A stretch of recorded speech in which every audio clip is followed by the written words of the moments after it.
Tu es venu me chercher à la SPCA, début juin. J'avais alors à peine 1 an, et j'étais tout heureux d'être encore en vie. Tu m'as amené chez toi dans ton bel appartement. Je me disais, enfin je veux être aimé, dorloté, choyé et bien nourri. Le soir même, tu m'as fait dormir sur le balcon. Je me suis dit, il a peur que je ne sois pas propre, il prend des précautions. Je ne m'en faisais pas trop pour cela. Le lendemain, tu m'as nourri, puis mis dans une cage et fait monter en auto. J'avais enfin espoir que ma vie s'améliorait. Ton épouse parlait sans cesse et moi je n'écoutais pas. Je regardais le paysage de la campagne que je voyais pour la première fois. Vois-tu, je suis né dans une ruelle et c'est là que j'ai vécu, jusqu'à ce que quelqu'un ait pitié de moi et m'amène à la SPCA. Quand nous sommes arrivés à ta maison de campagne, mon cœur était transporté de joie. Je croyais qu'enfin j'allais faire partie de la famille et que tu allais me faire entrer dans ta maison et me dorloter. Mais tu m'as dit, le chat, tu restes dehors. Je ne comprenais pas pourquoi tu faisais cela. J'étais propre, je n'aurais pas sali ta maison. Moi qui étais si heureux d'avoir enfin une famille. J'ai compris quelques jours plus tard que tu m'avais adopté pour que je te débarrasse des petites bestioles qu'il y avait sur ton beau terrain.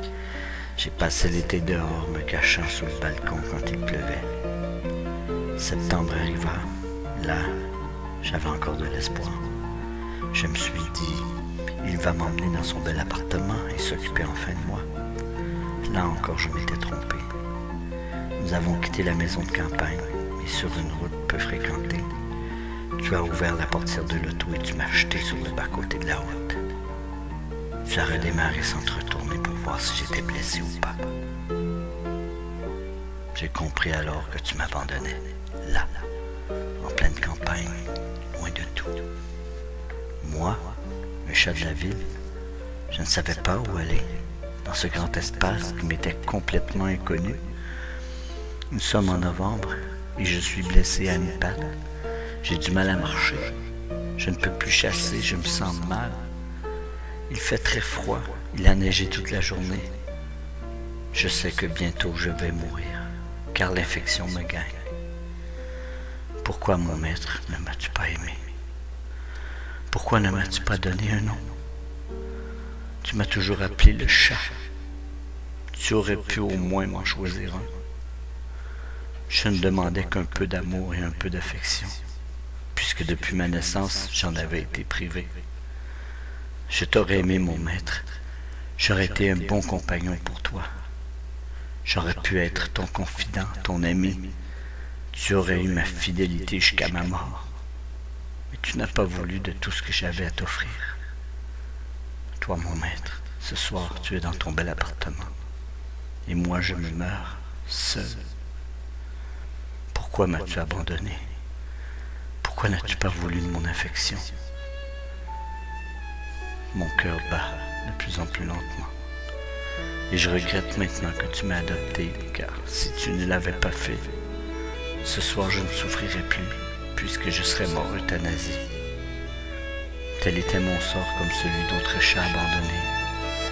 Nous, les laissés pour compte, que personne ne veut aimer.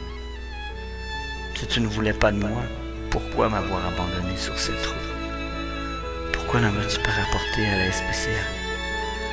Il m'aurait euthanasié et mes souffrances seraient enfin terminées. Je me sens de plus en plus faible. Mon cœur ne bat presque plus. Je n'ai pas mangé depuis des jours et je suis affamé.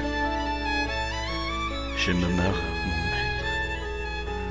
Je regarde une dernière fois le ciel. La neige qui tombe encore. C'est magnifique ce que je vois. Et j'aurais voulu voir cela avec toi, mon maître.